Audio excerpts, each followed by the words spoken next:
It's really hot in Houston.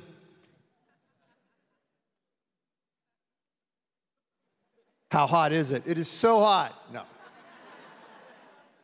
I made an omelet on the sidewalk last Tuesday morning. No.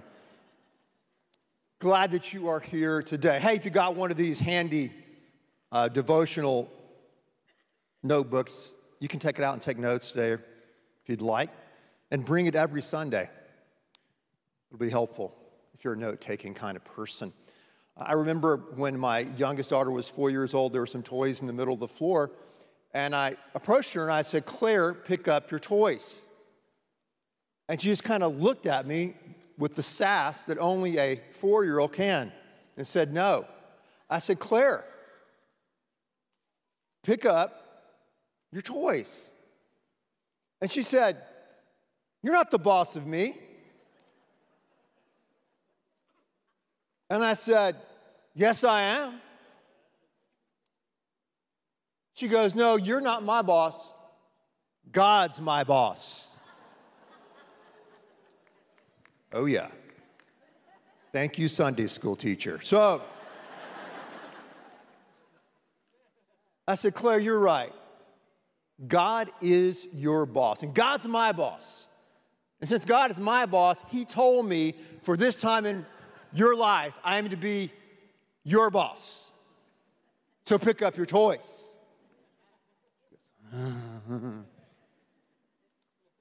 About 10 minutes passed.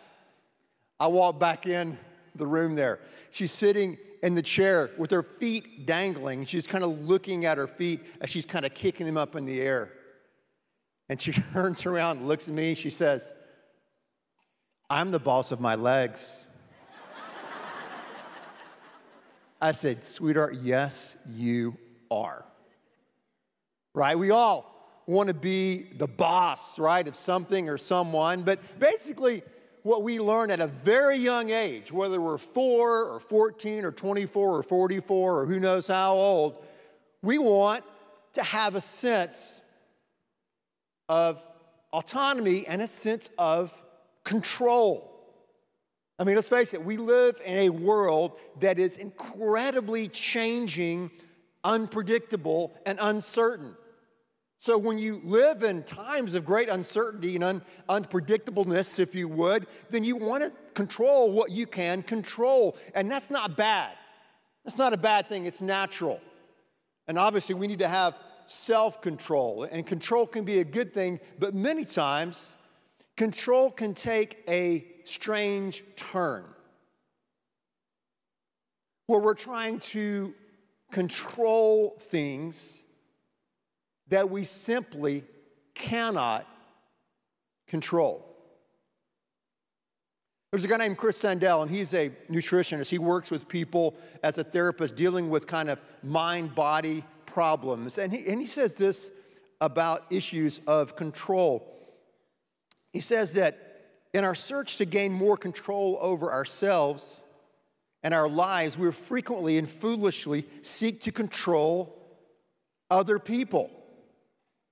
But to attempt to control others while perhaps making life more convenient for a while is also to attempt to curtail their autonomy.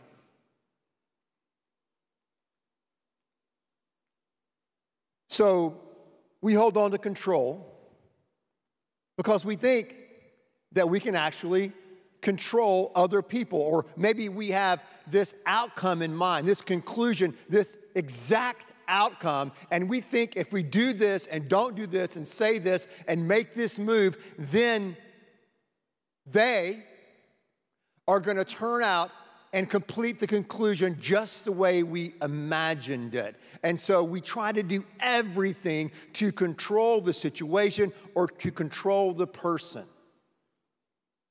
But what happens? Usually that breaks down somewhere. And so what do? Oh, we just give up and pray? No, we double down, as we like to say. We triple down, we quadruple down, and we say, I can do this, I can fix this, I can make this happen, I really can. And when it doesn't happen and things aren't turning out the way you planned, it's easy to get really angry and get really frustrated, or to get really depressed and find yourself in the ditch of despair. That's what happens when we, maybe a few of us here, 3 or 4 or 5 people, I don't know, I'll put me in that group, we think we have the power to control the outcome. Now, it's interesting as we've been looking at different people, biographies, if you would, in the Bible. And one of the biographies in the New Testament that we know a lot about is a guy by the name of Peter. How many of you have ever heard of Peter before from the Bible, New Testament? Yeah, a lot of us have. Most of us have heard about Peter. His nickname was the Rock. It's not bad, right? He was the Rock before there was a rock, right? Before Dwayne, you had Peter. He was the Rock. He was the superstar disciple. And Peter was large and in charge. Peter dealt massively with issues of control. Jesus asked him one time, hey, who do they say that I am? All the people in the crowds, now that we were kind of going out and doing our thing, who do they say that I am? Everybody else was confused, but Peter said, I know who you are. You're the one. You're the Messiah.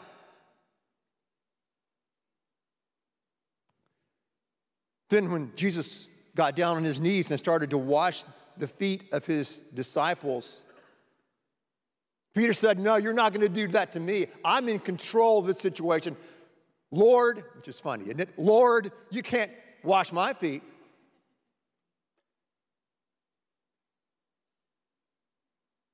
He said, hey, you know what? All these other guys, these other 12, what do you call them?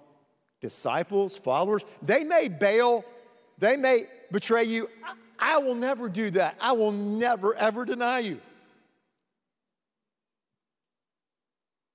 Then they came to arrest Jesus. Now, what's interesting when they came to arrest Jesus, I think is this interesting detail. This doesn't really apply, but I just think it's interesting. So remember, Judas is the one that betrayed him, and he goes to the authorities, and the authorities said, well, when we go and arrest him, how will we know which one is Jesus out of the leaders? And he said, look for the person with the glow ball on the head, like the paintings, okay? No, he didn't say that. He said, the one I kissed on the cheek. So he goes, and they go to arrest Jesus. And Peter, what does he do? Pulls out his lightsaber, pulls out his sword, whap! Chops off the dude's ear. But we know what happened to Peter.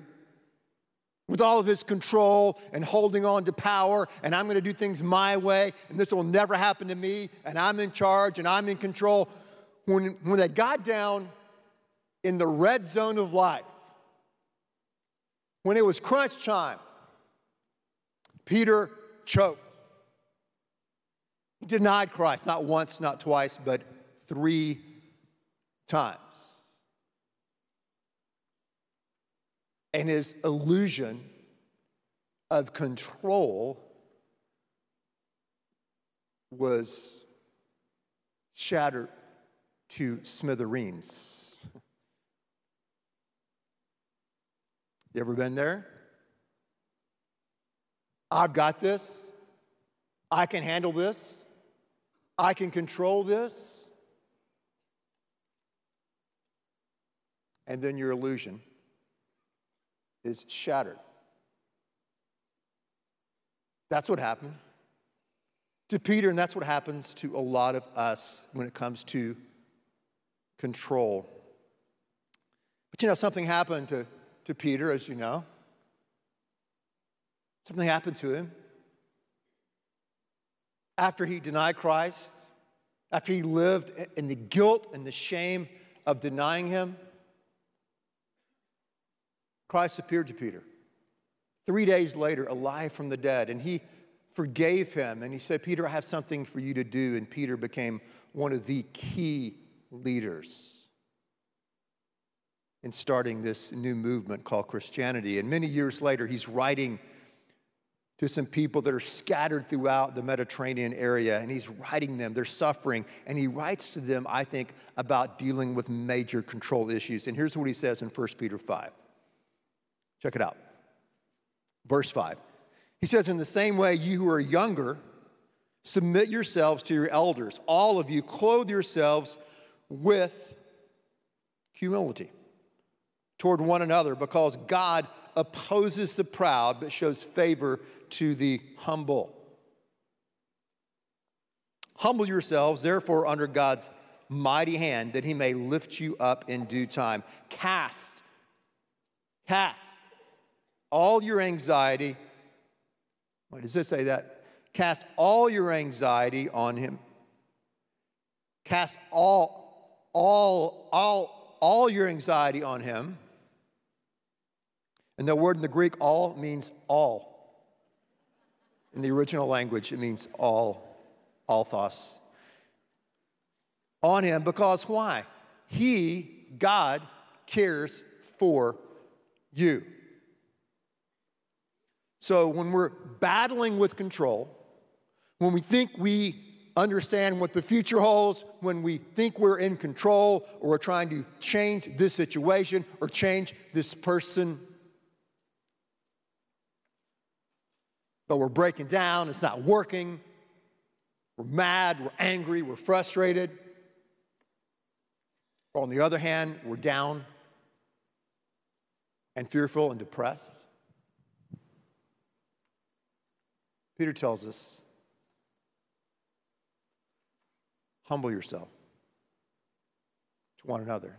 And then he says, humble yourself under God's mighty hand. So he said, if you're dealing with issues of control and holding on too tightly to things and outcomes that you really cannot control, he says, listen, you've got to get under in order to get over. Okay? We have to get under in order to get over. We have to get under the mighty hand of God. That's humility. We talked a little bit about that last week when we looked at John the Baptist.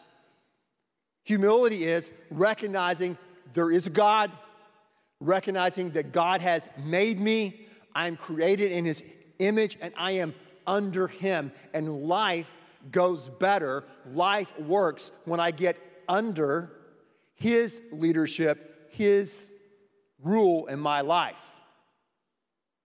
When he is the boss of me. So I have to get under in order to get over. Humble yourself towards one another. And what's interesting about the background of this passage, really in the original Greek, what that means is to humble yourselves, it is to tie on the apron as if you're washing someone's feet. So I'm sure that Peter was flashing back to that time where he refused initially to let Christ wash his feet. Humble yourself, serve one another, and get under the mighty hand of God. So how do we do that? What does that look like?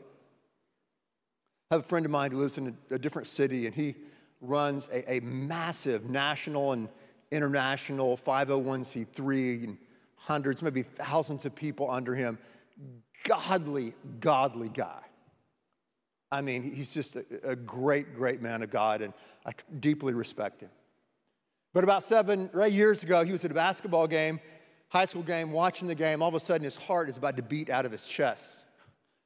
And he has no idea what's going on. And pretty soon he gets up. He says, I need some help. And he goes back, and he literally collapses. They think he's having a heart attack. They call 911. The ambulance takes him there. He goes to the hospital. He goes to the ER. They check him out. Nothing wrong with his heart. The next week he gets other tests. The next week he gets others tests. And they cannot find anything medically, physiologically wrong with this guy, but he still is having this major issue where it feels like he's having a heart attack. Well, after a while, they discovered my friend was having a panic attack. Panic attack. Many of us have dealt with that before. You can't explain it. It hits you from nowhere, and all of a sudden, boom, it puts you down on the ground.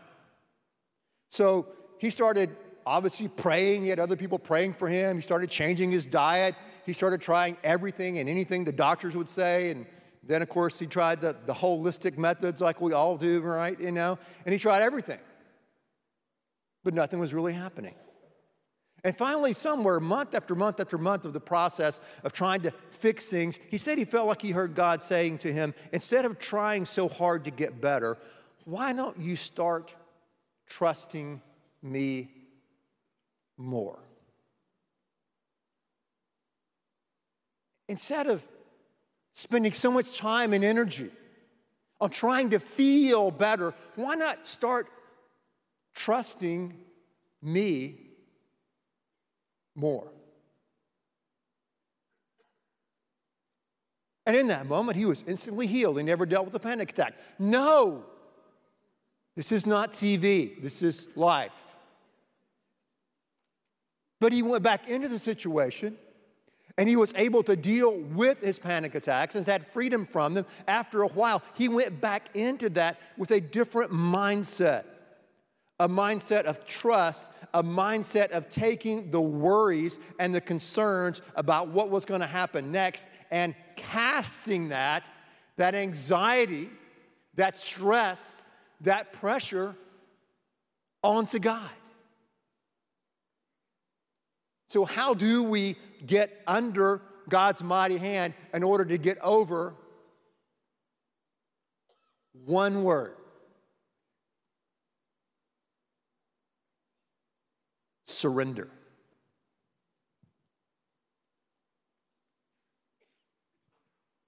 That's it.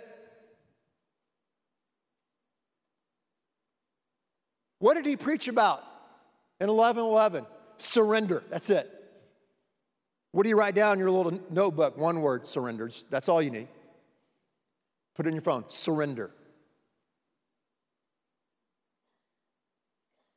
One of the most difficult things you'll ever do in your life is to surrender. To say, God, I can't control this situation. I can't control this person. I can't control the outcome. So I surrender this. I surrender my anxiety. I surrender my stress. I surrender everything to you because you care for me. You ever heard of the phrase, let go and let God? Yeah. I say let go and trust God. We let go. God, this is in your hands. The results are in your hands. The outcome is in your hands. I let go of the control. I just let go. I have to because that's what you desire for me to do. We let go. We trust. We cast it upon him. God, this problem is too big for me. It's overwhelming. The pressure day by day, I can't handle it, God. So I cast it. I throw it on you. You're bigger than I am. You're greater than I am. And at the same time, you do care about what I'm going through right now, here in this moment.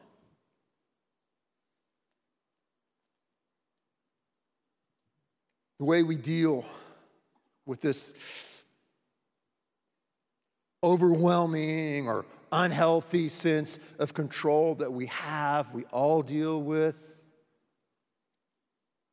is surrender. Surrender. Now, a lot of us in here, and you'd have no reason to know who this was, but probably never heard of the name of Reinhold Niebuhr. Strange name. But Reinhold Niebuhr and his brother Richard were incredibly influential theologians in the 20th century around the world. But I bet you've heard of this prayer that Niebuhr wrote. At least the first half. Here it is. Here's the first half of the prayer. It's called the Serenity Prayer. God, grant me the serenity to accept the things I cannot change, the courage to change the things I can, and the wisdom to know the difference. Y'all heard of that? Some of y'all, yeah. It's almost cliche now, right? People kind of mock it in movies. God grant me this surrender. But yeah, if you've been a part of any AA, any 12-step group, you've recited this prayer. The first half of the prayer is great. God, I need peace. God, I need some discernment to figure out of all the things in my life I want to change, what can I change and what can I not change? God, give me that wisdom to understand that. So it's great. But the second half of Niebuhr's prayer, that's not quoted in meetings that I've heard, I think is more powerful, is equally as powerful. Listen to the second part of the Serenity Prayer. Check it out. He says, living one day at a time, enjoying one moment at a time, accepting hardships as the pathway to peace, taking as Christ did the sinful world as it is, not as I would have it, trusting that he will make all things right. Check it out. If I surrender to his will, that I may be reasonably happy in this life and supremely happy with him forever in the next. Bang. God, help me to live one day, one moment at a time. Help me to accept the reality of what I'm dealing with and the circumstances as it is. God, help me to change the things I can change, influence the things I can influence. But God, over everything, help me to surrender so that I might do your will. Surrender. That's how we deal with control, holding on, thinking we can fix and solve everything. Some things we can solve, some things we can't. God calls us to follow him. God calls us to influence. But we cannot guarantee outcomes and results. That's not in our job description. And that's frustrating. I look back over the times in my life where I've had to let go and surrender. Wasn't like I just kind of read a Bible verse or heard some great song and said, wow, that's a good idea. I think I'll surrender. No. Usually it's pain that brings surrender, isn't it? Usually we come to surrender kicking and screaming. And surrender is so paradoxical, it's so counterintuitive. I mean, college football season, we're in what, week 2? I guarantee a lot of us in this room are going to go to, a college town the next, several weeks, and we're going to go there, we're going to get fired up, we're going to watch the pre-game shows and hear all the great wisdom of what's going to happen in the game, and we're going to get ready to do our cheers and our gestures, and some of us maybe even will paint our face, okay? And we do that, why? Because we want to go to the game, we want to cheer, we want our team to win. Go, fight, team, win. How do you win in life? How do you win in marriage? How do you win as a mom or a dad? How do you win? Surrender. That's how we win. By surrendering. That's how we win. That's how it's done. Peter finally learned that lesson. Paul finally learned that lesson. Surrender. We're not surrendering responsibility. It's not like we're just going to surrender it and I'm going to put it in autopilot. Captain speaking, we're now cruising at an altitude of 38,000 feet. We'll be arriving in the Los Angeles area. I mean, no, you can't put it on autopilot. This is not United or Southwest, right? This life. We have to fly. We have to do it. We've got to take responsibility. So now I'm going to think, okay, if I surrender, I like it. I like it. I like it. I like it. It sounds great. I mean, that sounds great on Sunday. But listen, I live in a dog-eat-dog, predator, shark weak world is my life. And if I surrender, I will be chewed to bits. Not true.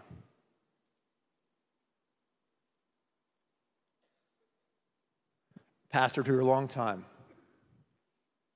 I've seen a lot of uber type A, tough, driven people go through hellacious circumstances. And if you ask them, how did you do it? Was it by toughing it up? Was it by this? And they would answer you, if they could come and take the mic right here today, they would say, I did it by surrender. Surrender. Surrender. One of my favorite authors is a philosopher at Boston College, and his name's Peter Kraft. And here's what he said about the model of surrender. He said the supreme model for this total surrender is Jesus himself, of course. His perfect surrender did not make him a dullard, a dish rag, or a doormat. It made him a fire. Like the fire from the burning bush. He is the fire from the burning bush. The fire that did not destroy, but enlightened and surprised and revealed and changed everyone he met.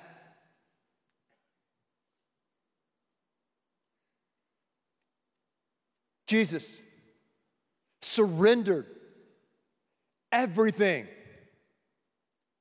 He laid it all on the line. All he wanted to do was to do the will of the Father for us. And he set the world on fire.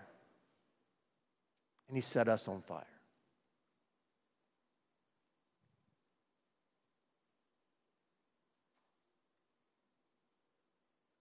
Surrender. It's key. It's critical. It's not a one-shot thing. Oh, you're talking about that. I've already did that. I've done that years ago. No, listen, surrender is something that once you grasp it, once you start living in it, you've got to go back again and again and again. You just do. It's just the way it is. And when we surrender, it's like a death.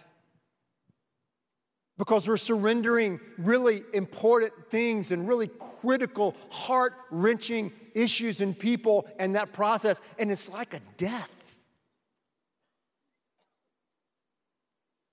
But in that death, there's a resurrection. There's a resurrection. If you want to be first, become last. If you want to be the best, be a servant. If you want to follow him.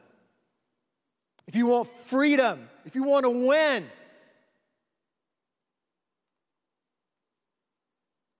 surrender. Cast. Because he cares for you.